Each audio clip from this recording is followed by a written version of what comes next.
నమస్తే, welcome to our channel. నేను సిరి.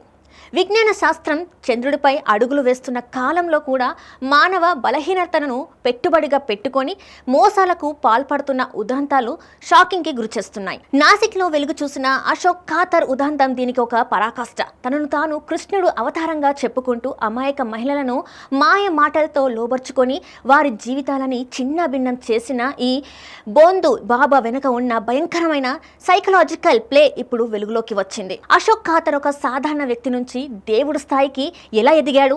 దీని వెనుకున్నది అతీత శక్తులు కావు, పూర్తిగా ఒక పథకం ప్రకారం చేసిన మానసిక దాడి. మొదట మహిళల సమస్యలు వినేవాడు, ఆ తర్వాత నీపై ఎవరో చేతబడి చేశారు, నీ పిల్లలకు ముప్పుంది అని భయపెట్టి వారిని మానసికంగా బలహీనపరిచేవాడు. ఓషన్ జెల్ అసలు విషం. మహిళలు తన మాయలో పడ్డాక ఓషన్ జెల్ పేరిట ఒక చేదుగా ఉప్పుగా ఉండే నీటిని తీర్థంగా ఇచ్చేవాడు. దాంతోపాటు ఒక పేడను ప్రసాదంగా ఇచ్చేవాడు.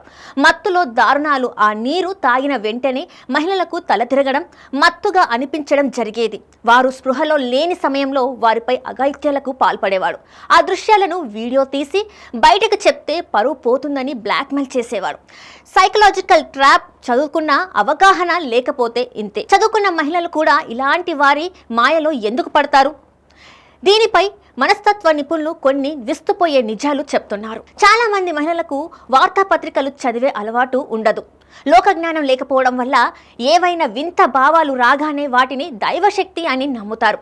ఇంటి పనుల్లోనే మునిగిపోయి ప్రపంచంతో సంబంధం తెంచుకోవడం వల్ల వారి తరీకా ఆలోచన శక్తి తగ్గుతుంది. దీనివల్ల ఎదుటి వ్యక్తి దేవుళ్లా కనిపిస్తాడు. కుటుంబ సమస్యలు, ఒంటరితనం, నెలసరి సమయంలో వచ్చే శారీరక మార్పులు మహిళలను అల్లాడిస్తాయి. ఈ సమయంలో ఎవరో ఒకరు వచ్చి నేనున్నాను, నీ కష్టాలు తీరుస్తాను అని తీయగా మాట్లాడగానే వారు తమను తాము అప్పగించుకుంటారు. సమర్పణ అనేది ఒకేసారి జరగదు, ఇది ఒక ప్రక్రియ. ముందుగా బోందు బాబాలు మీ రహస్యాలను రాబడతారు. ఆ తర్వాత నీలో గొప్ప దైవశక్తి ఉంది అని పొగుడుతూ మీ అహంకారాన్ని సంతృప్తి పరుస్తారు. చివరిగా మీరు సొంతగా ఆలోచించే శక్తిని కోల్పోయేలా చేసి వారిపై ఆధారపడేలా చేస్తారు. ఇది ఆత్మీయత కాదు, ఒక రకమైన మానసిక బానిసత్వం. ఇంత విజ్ఞానం పెరిగినా కూడా రోజు ఎవరో ఒకరు బారిన ఆడవాళ్ళు బానిసలుగా మారుతూ జీవితాన్ని అర్పిస్తున్నారు.